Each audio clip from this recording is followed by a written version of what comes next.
Pennsylvania. Discharged from the Army in 1967. He found work as a car salesman and also as a model.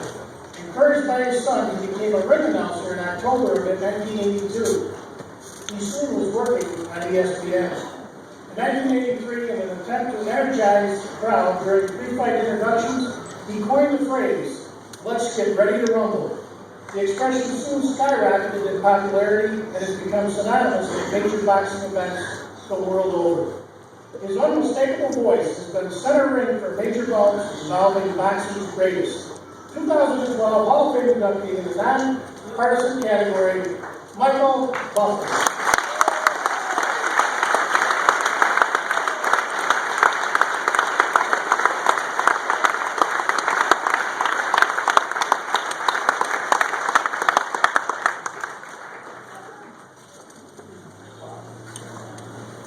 Wow.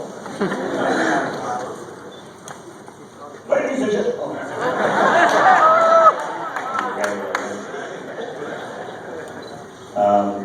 For those of you who don't know who I am,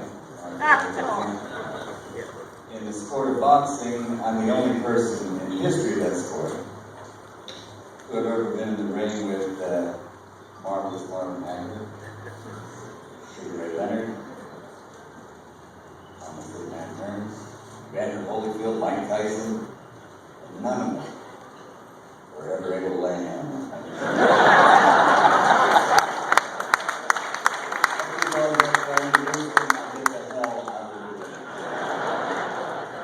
And Al, I want to thank you for stealing half of my speech. David, I haven't seen you for quite a while.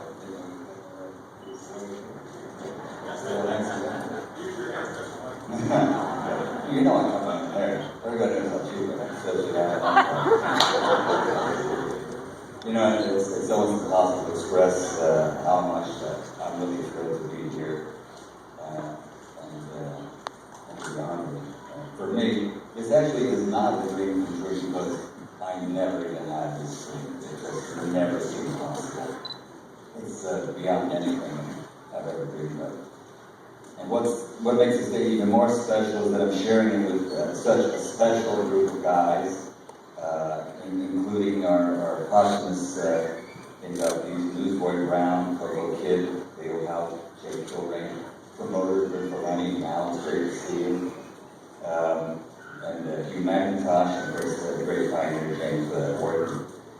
Along with my friends and heroes, and I've got a few words to say about them, Al Bernstein, Freddie Roach, Michael Katz, Mark, Johnson, and the Motor City Cobra, the hitman Thomas Ernst. I love the double nickname, it just gives me more to say.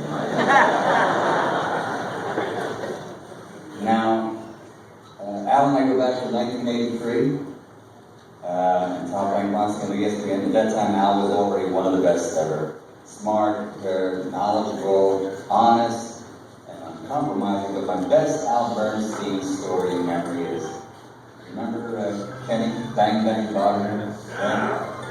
Kenny Bogner was a rank lightweight, always wanted to get that shot at Henry, at Ray Boom Boom Mancini, Henry Silver. And he used to have great fights in Atlantic City, and of course after each fight, Al would get up in the ring and interview these guys. Wagner traveled with a crew of fans that were just unbelievable, from Trenton, New Jersey, is that right? And by the end of the main event, they were loud, they were crazy, and 99% drunk. They were really excited. So Kenny had a great fight. He's the type of guy that used to bleed a lot. He would bleed during the introductions even.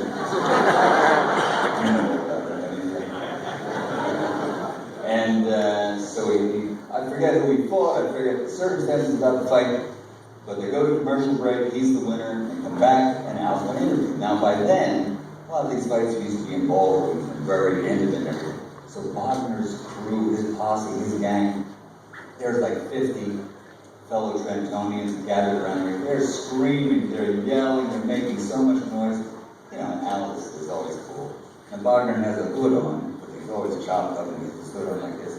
And Al's describing the circumstances of the fight. He's saying, like, he goes through the setup and he just says everything on, real nice to get a response from Kenny Wagner. And he says, and something like that, and at what point did you think you had the fight under control? And the whole time Al was speaking, Wagner is going like this. And then Wagner lifts his head up after Al asks the question. He says,